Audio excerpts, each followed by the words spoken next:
Welcome to all of my dear students who are present in the today's virtual class and who are the viewer of my YouTube channel and Facebook page.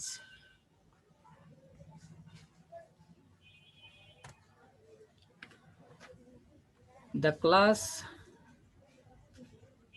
is for the student of on a second year accounting and management department.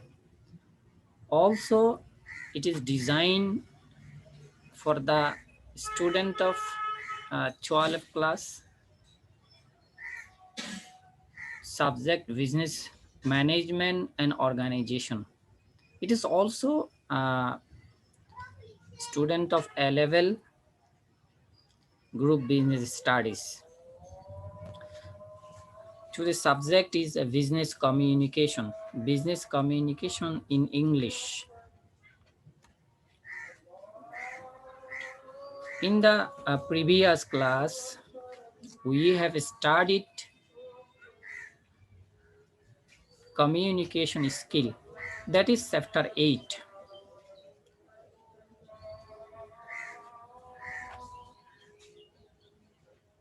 Today, we are going to start the following 4 topics. First of all, effective listening. Although we have discussed partly effective listening, but also we go in the previous class for the moment. Okay, first of all, effective listening and reading skills, and then effective writing. Finally, or last of all, writing techniques. We try to discuss all the topics today's class. Please pay attention in the class. Listening. Listening মানে হচ্ছে শ্রবণ। Listening শব্দের অর্থ কি? শ্রবণ। Listening আমরা বলছি যে লিচেনিং ইজ কি to all effective communication. Without the ability to listening effectively, messages are easily misunderstood. So, listening is the ability to accurately receive and interpret messages in the communication process. আশা করছি এটা তোমরা বুঝছো যে listening হচ্ছে accurately সঠিকভাবে receive and interpret গ্রহণ করা এবং ইন্টারপ্রিট ব্যাখ্যা করা মেসেজ বার্তা ইন দ্য কমিউনিকেশন প্রসেস। আমরা জানি কমিউনিকেশন প্রসেসের অনেকগুলো এলিমেন্ট আছে, তার মধ্যে একটা হচ্ছে কি সেন্ডিং, আর একটা হচ্ছে রিসিভিং, আর একটা হচ্ছে মেসেজ। মেসেজ বার্তা প্রেরণ করা, আর হচ্ছে একটা প্রেরণ করা আর একটা পাওয়া, একটা গিভিং আর একটা রিসিভিং, ঠিক আছে, অথবা সেন্ডিং অ্যান্ড রিসিভিং। তাহলে লিচেনিং হচ্ছে শোনা, শ্রবণের একটা দক্ষতা। কিসের দক্ষতা? সঠিকভাবে একটি বার্তাকে শোনা, গ্রহণ করা এবং একটি ব্যাখ্যা করতে পারা। If there is one communication skill you should aim to master, although we discussed the slide in the previous class, just we review in the class. Active listening. Active listening means paying close attention to the person who is speaking to you. যে কথা বলছে তার প্রতি গভীরভাবে মনোযোগ দেওয়া। যে কথা বলছে অর্থাৎ বক্তার দিকে গভীর মনোযোগ দেওয়াই হচ্ছে active listening. Effective listening is much more than just hearing words. একটা শব্দ শোনার থেকেও অনেক বেশি হচ্ছে effective listening. It involves understanding the full meaning of what is being said and communicating that understanding to the other person. এখানে একটু স্পষ্ট করে বলেছি, একটা সুন্দর একটা বাক্য এখানে উল্লেখ করেছি, effective listening means fewer errors and less wasted time.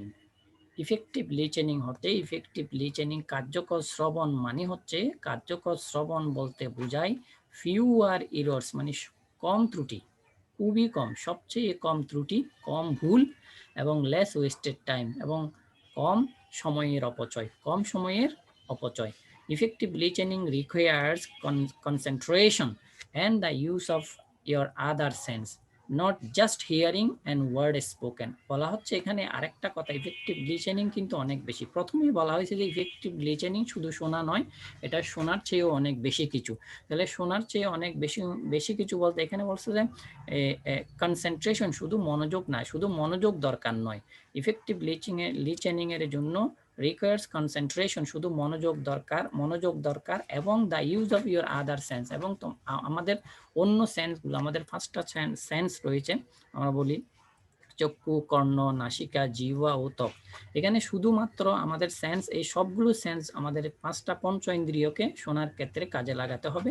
Not just hearing, শুধু শোনা নয়, শুধু শুনবো, দ্য ওয়ার্ড স্পোকেন, যে কথা বলছে সেই শব্দগুলো শোনা নয়, সেই শব্দগুলোকে আমাদের বোঝা এবং উপলব্ধি করা, সবকিছু এখানে অন্যান্য সেন্স যেগুলো আছে সেগুলোকেও কাজে লাগাতে হবে। সেগুলোর সমন্বিত রূপ হচ্ছে এখানে ইফেক্টিভ লিসেনিং। ইফেক্টিভ লিসেনিং স্কিলটা কি? স্কিল বলতে আমরা অ্যাবিলিটিকে বোঝাই, সোজা বিষয় অ্যাবিলিটি, মানে যে কার্যকর যোগাযোগের যে শোনার যে দক্ষতা। যেমন কি এখানে বলছি যে effective listening skills are the ability to actively understand information provided by the speaker. বক্তা যা বলছে, বক্তা যা সরবরাহ, যে তথ্যগুলো আমাদের প্রদান করছে, যে তথ্যগুলো সরবরাহ করছে, সেগুলো মানে একেবারে সক্রিয়ভাবে বোঝার যেই সক্ষমতা, সেটাই হচ্ছে ইফেক্টিভ কার্যকর শ্রবণ দক্ষতা। And display interest in the topic discussed. তাহলে এখানে কার্য আর দরকার নাই, এটা মিনিংটা। The topics is fully new for the class. আমরা এতক্ষণ যেই আলোচনাগুলো করেছি সেগুলো ছিল রিভিউ, সেগুলো আমরা গত ক্লাসে আলোচনা করেছিলাম। আজকে from this slide is the new for you. 10 steps to effective listening. কার্যকর শ্রবণের 10টা ধাপ রয়েছে, এখানে আমরা 10টা ধাপের কথা বলছি। 10 steps to effective listening. Number 1 হচ্ছে face the speaker and maintain eye contact.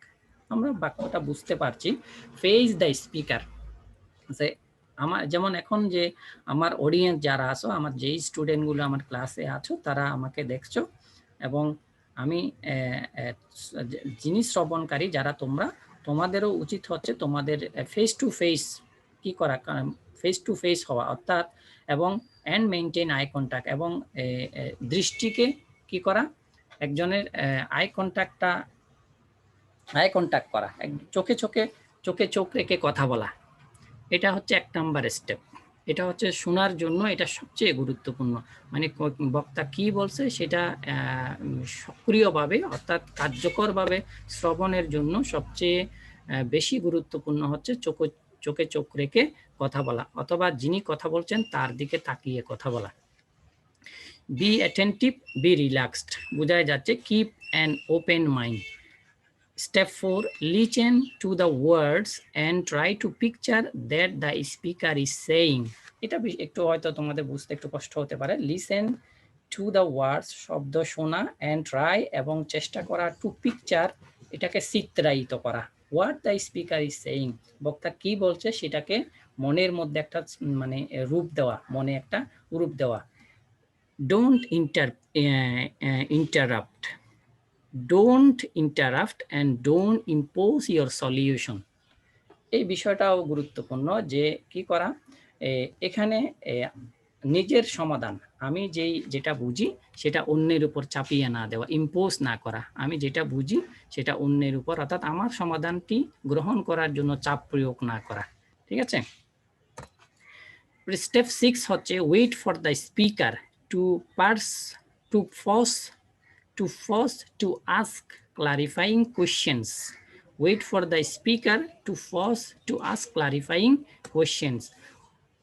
অপেক্ষা করা, বক্তা যতক্ষণ পর্যন্ত মানে না থামবে, বক্তা যতক্ষণ পর্যন্ত না থামবে কোনো প্রশ্ন স্পষ্ট করার জন্য, কোনো প্রশ্ন স্পষ্ট করতে জিজ্ঞাসা করার জন্য ততক্ষণ পর্যন্ত অপেক্ষা করা যতক্ষণ না বক্তা তার বক্তব্য থামাচ্ছে। বক্তব্য থামার পরে তারপরে জিজ্ঞাসা করা।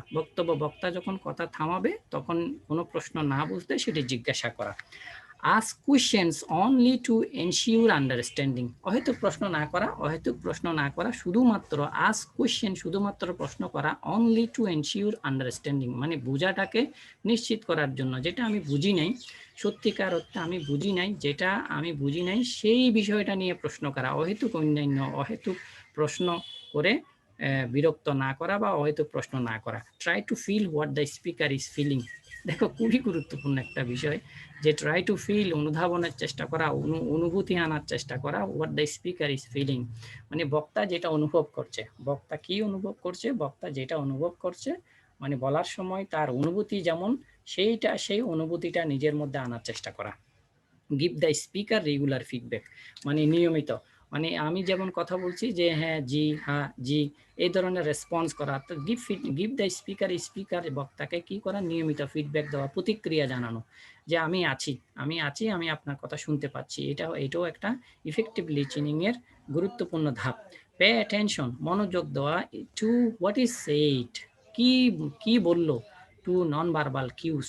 এখানে কিছু নন ভার্বাল কিউজ বলতে বলা হচ্ছে অশাব্দিক যে সংকেতগুলো রয়েছে, অর্থাৎ যেগুলো আমরা শব্দ ছাড়া বলি, যে অনেকগুলো কথা আমরা ইশারায় বলি, ইশারায় কোনো ধরনের সিম্বল দেখিয়ে বলি, ইঙ্গিত করে বলি। এই ইঙ্গিতগুলো বোঝার চেষ্টা করা, যে বক্তা মনোযোগ দেওয়া যে কি বলল নন ভার্বাল কিউসের মধ্যে, অর্থাৎ অশাব্দিক সংকেত বা প্রতীকের সাহায্যে কি বললো সেটা বোঝার জন্য মনোযোগ দেওয়া।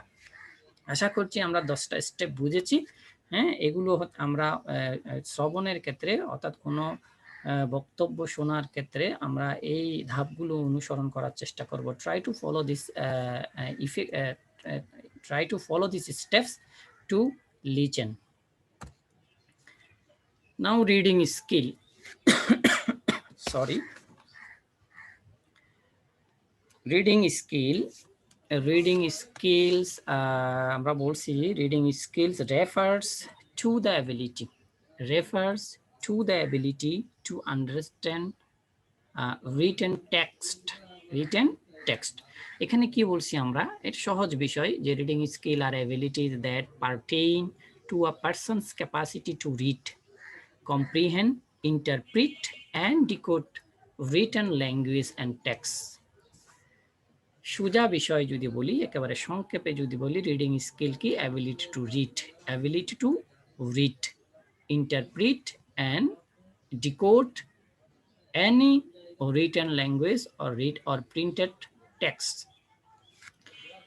পড়ার যে দক্ষতা, কোনো কিছু পড়া, লিখিত কোনো কিছু বা প্রিন্টেড কোনো শব্দ বাক্য পড়া, সেটাকে বোঝা এবং সেটাকে ব্যাখ্যা করা এবং ডিকোড করার যে সক্ষমতা, সেটাই হচ্ছে রিডিং স্কিল।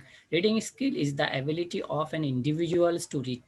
নিচে আমরা এখানে স্পষ্ট করেছি যে reading skills is the ability of an individual, এখানে হচ্ছে যে কোনো ব্যক্তি, ইন্ডিভিজুয়ালস টু রিড পড়ার, কোনো ব্যক্তির পড়তে পারার যে সক্ষমতা, কম্প্রিহেন্ড বোঝা, অ্যান্ড ইন্টারপ্রিট ব্যাখ্যা করা, রিটেন ওয়ার্ডস লিখিত শব্দগুলো, on a page of an article যে কোনো আর্টিকেলের পেজ, article or any other reading matter যে কোনো ম্যাটারিয়ালস থেকে, যে কোনো কিছু থেকে, অর্থাৎ পড়া, লিখিত শব্দগুলো পড়া, বোঝা এবং ব্যাখ্যা করার যে সক্ষমতা যে কারো, এটাই হচ্ছে reading skill. Reading skill is the fundamentals to understanding a language. Reading skill is the fundamentals to understanding a language. পরে আসি আরো একটু আমরা দেখবো আরো how to improve your reading skill, how to improve your reading skills. There are variety of ways you might improve your reading skills. You might practice speed reading. you might practice speed reading, দ্রুত পঠন, কেমন, to improve your fluency, সাবলীলতা, or make notes each time you encounter unfamiliar vocabulary. The following steps also help outline what you might do to improve and further develop your reading skills. আচ্ছা, আমি আমাদের পড়ার যে পঠনের যে দক্ষতা বা পড়ার দক্ষতা উন্নত করব কিভাবে, এখানে কিছু স্টেপ দেওয়া আছে, আমরা একটু স্টেপগুলো দেখি। নাম্বার 1 হচ্ছে set aside time to read each day, প্রতিদিন পড়ার জন্য একটা আলাদা সময় নির্ধারণ করা। Set aside time to read each day, প্রতিদিন পড়ার জন্য আলাদা একটা সময় নির্ধারণ করা। স্টেপ 2 হচ্ছে সেট রিডিং গোলস, আমার পড়ার লক্ষ্য নির্ধারণ করা। Preview the text you read, যেমন আমি যেগুলো পড়ছি এগুলো পড়া, এই যে টেক্সট ইউ রিড, যেই টেক্সটগুলো তুমি পড়ো সেগুলো হচ্ছে পূর্বরূপ দেখা, আমরা প্রিন্ট প্রিভিউ বলি না, অর্থাৎ প্রিন্ট করার আগে পূর্বরূপ দেখা। ডিটারমাইন দ্য পারপাস, উদ্দেশ্য নির্দিষ্টকরণ বা উদ্দেশ্য নির্ধারণ করা। অ্যাপ্লাই কি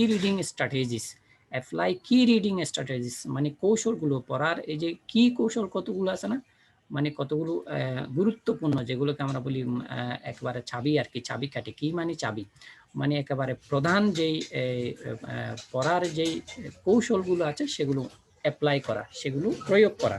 take notes while you read, পড়ার সময় নোট করা, অর্থাৎ যে শব্দগুলো আমরা পারি না, যে শব্দগুলো কম পারি, যে শব্দগুলো আমাদের কাছে কমপ্লেক্স মনে হয়, সেগুলো নোট করা, সেগুলো চর্চা করা। Apply what you read by summarising, এরপরে হচ্ছে যে সর্বশেষে যেটা বলা হচ্ছে যে তুমি যেগুলো পড়েছো সেগুলো সামারাইজ করার প্রয়োগ করো, সেগুলো, অর্থাৎ আমি যেগুলো পড়েছি সেটার একটা সামারি করে প্রতিদিন সামারি করা। আর এই কাজটা যদি প্রয়োগ করা যায় তাহলে আমাদের রিডিং স্কিল ইমপ্রুভ হবে।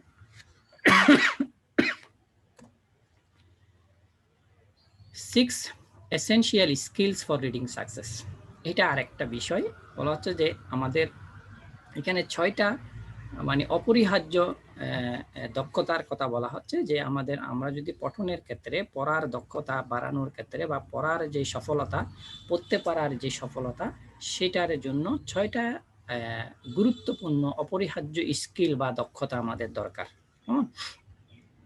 We need 6 essential skill. We need 6 essential skills for reading success. Here are 6 essential skills what can help to improve reading skill. What can help to improve reading skill? Number 1 হচ্ছে decoding. Number 1 কি বলছি আমরা, decoding এর কথা বলছি। Decoding is এখানে বলা আছে decoding is a vital step, মানে প্রধান একটা ধাপ ইন দ্য রিডিং প্রসেস। এই রিডিং প্রসেসের সবচেয়ে গুরুত্বপূর্ণ very important step in the reading process.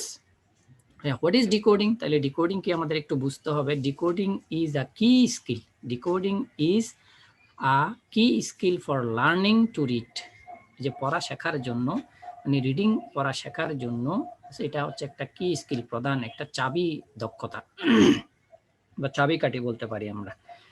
Reading decoding is the process of converting code into plain text or any format. Decoding is concerned with sound, এটা শব্দের সাথে সম্পর্কিত। Decoding is concerned with sounds. Decoding is the process of translating, আমি যদি আরো স্পষ্ট করি, decoding is the process of translating কোত্থেকে অনুবাদ করতেছে, কোত্থেকে print into speech by rapidly matching a letter. আরেকটু যদি বলি ডিকোডিং এর বিষয়ে, আশা করছি decoding clear. I think you understand clearly what is decoding. Decoding is the process of turning communication into thoughts. এটা একেবারে মানে সহজ বিষয় যে বলা হচ্ছে ডিকোডিংটা এমন একটা জিনিস যেটা আমাদের যোগাযোগকে কি করে, যোগাযোগকে চিন্তায় পরিণত করে, যোগাযোগকে চিন্তায় পরিণত করে। এটাই মেইনলি ডিকোডিং। অ্যাকচুয়াল ডিকোডিং হচ্ছে এটাই, যে আমাদের যোগাযোগ আমরা যেটা বলি সেটাকে চিন্তায় পরিণত করা, অর্থাৎ আমরা বুঝার যে সক্ষমতা, বুঝার কে একটা মেসেজ আসলো, সেই মেসেজটা কি সেটা বুঝে রিপ্লাই দেওয়ার জন্য সেটা বুঝার যেই একটা প্রসেস, এটাই হচ্ছে ডিকোডিং। কেমন? আচ্ছা, 1 নম্বরে ডিকোডিং এর কথা বলা হচ্ছে, অর্থাৎ আমার কাছে যে বার্তাটা আসলো সেই বার্তাটা আসলে কি। এরপরে হচ্ছে ফ্লুয়েন্সি, সাবলীলতা। ফ্লুয়েন্সি, সাবলীলতা, এগুলো কিসের জন্য, কিসের স্কিলের কথা বলছি? এগুলো হচ্ছে রিডিং সাকসেস, মানে আমার পড়ার যে, আমি পড়তে পারার যে সফলতা, মানে রিডিং পড়তে পারার যে সফলতা, এটার জন্য 6টা অপরিহার্য দক্ষতার কথা বলা হচ্ছে। 1 নাম্বার হচ্ছে ডিকোড করতে পারা, ডিকোডিং। 2 নাম্বার হচ্ছে ফ্লুয়েন্সি, সাবলীলতা। 3 হচ্ছে ভোকাবুলারি, শব্দ ভান্ডার। পরে 4 হচ্ছে সেন্টেন্স কনস্ট্রাকশন অ্যান্ড কোহেশন। কোহিজনটা হচ্ছে সংযোগ, কোহিজন মানে সংযোগ। সেন্টেন্স কনস্ট্রাকশন মানে হচ্ছে বাক্য সংগঠন, বাক্য গঠন এবং সংযোগ। Reasoning and background knowledge, reasoning and background knowledge, পটভূমি জ্ঞান। রিজনিং যৌক্তিক বা যুক্তিগত যুক্তি, এবং আরেকটা কি ব্যাকগ্রাউন্ড নলেজ, পটভূমি জ্ঞান। ওয়ার্কিং মেমোরি অ্যান্ড অ্যাটেনশন বলা হচ্ছে আমাদের মেমোরি, স্মৃতি এবং মনোযোগটা কাজ করা, স্মৃতি এবং মনোযোগ কাজ করা। এরপর আমরা ইফেক্টিভ রাইটিং এ যাই। এরপর আমাদের ইফেক্টিভ রাইটিং এর কথা আছে। আজকে আমরা ইফেক্টিভ রাইটিংটা আমাদের লাস্ট টপিকস। এই effective writing and writing technology বা রাইটিং টেকনিক্স গুলো আছে আমাদের সামনে। রাইটিং টেকনিক্স গুলো, if you want to improve your written communication skill, if you want to improve your written communication skills, consider this. আচ্ছা, আমরা কিছু স্ট্র্যাটেজি আমাদেরকে এখানে দেখতে হবে। তার আগে আমরা দেখব what is effective writing. Effective writing is readable, এটা পঠনযোগ্য। effective writing is readable, পঠনযোগ্য বা পড়ার উপযুক্ত, পড়ার উপযোগী। that is মানে ইফেক্টিভ রাইটিং বলা হচ্ছে কার্যকর লিখন বা কার্যকর লেখা কোনটি, যেটা পড়া যায়, যেটা পড়া যায়, পাঠ করা যায়, যা পঠনযোগ্য। That is clear, accurate and concise, স্পষ্ট, সঠিক এবং সংক্ষিপ্ত। When you are writing a paper, try to get your ideas across in such a way that the audience will understand them effortlessly, unambiguously and rapidly. Effective writing is readable, that is clear, accurate and concise. When you are writing a paper, try to get your ideas across in such a way that the audience will understand them effortlessly, অনায়াসে বুঝতে পারবে, unambiguously নির্বিঘ্নে বুঝতে পারবে, and rapidly দ্রুততার সাথে। Effective writing is clear, accurate and concise. Finally আমরা যেটা বলছি যে the ability to express one self, যে কাউকে প্রকাশ করার জন্য well in writing, that is effective writing. অর্থাৎ ভালো লেখা যে কেউ ভালো লেখা প্রকাশ করার যে দক্ষতা, সেটাই হচ্ছে ইফেক্টিভ রাইটিং। স্ট্র্যাটেজিগুলো আমরা দেখে শেষ করব আজকের ক্লাস। স্ট্র্যাটেজিগুলো আমরা একটু দেখব যে স্ট্র্যাটেজি ফর ইফেক্টিভ রাইটিং। প্রথম নাম্বার হচ্ছে read, target your audience, use an outline, open a strong, answer the 5 WS and H। এই বিষয়টা একটু আমি বুঝাই দিচ্ছি যে 5 WS মানে হচ্ছে 5টা WS কোয়েশ্চেন। একটা হচ্ছে what, where, when, why, who, এই 5টা W। এরপর H মানে how. Be simple and direct, choose strong verb, আমাদেরকে স্ট্রং ভার্ব ব্যবহার করতে হবে, বেশিরভাগ ক্ষেত্রে স্ট্রং ভার্ব ব্যবহার করতে হবে। Limit your adjectives and adverb, adjective এবং অ্যাডভার্বগুলোকে সীমিত করতে হবে, কম ব্যবহার করতে হবে। আন্ডারস্ট্যান্ড দ্য 3 আপিলস, 3 আপিলস অর্থাৎ 3টি এখানে আবেদন আমাদেরকে বুঝতে হবে। 3টি আপিল কি? একটা হচ্ছে ইথোস, ইথোস মানে হচ্ছে তথ্যগত জ্ঞান, যেটাকে আমরা ক্যারেক্টার বলি, চরিত্র। এরপর হচ্ছে লগোস, লগোস মানে হচ্ছে এখানে লজিক বা রিজন, মানে কারণ বুঝতে হবে, মানে যুক্তি বা কারণ বুঝতে হবে। এরপর হচ্ছে প্যাথোস, প্যাথোস মানে উদ্দীপনা, যেটাকে আমরা আবেগ বলি, ইমোশন। এই 3টা আপিল বুঝতে হবে ইফেক্টিভ রাইটিং এর ক্ষেত্রে। হচ্ছে consider using Literary device, revise, edit and proof read. Revise করতে হবে, সংশোধন, সম্পাদন বা সংশোধন থাকলে করতে হবে, এবং প্রুফ রিড সর্বশেষ প্রুফ দেখে প্রুফ দেখতে হবে। আমাদের অ্যাচিভমেন্ট টেস্টে আছে আজকে দুটো question, what is reading and what is writing. কেউ কি বলতে পারবে যারা ক্লাসে আছো যে what is reading and what is writing? What is reading and what is writing কেউ বলতে পারবে?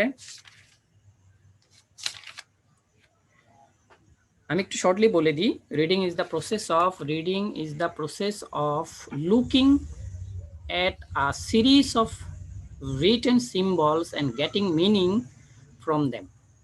When we read, we use our eyes to receive written symbols. Reading is a number of interactive groups, interactive process between the reader and the text.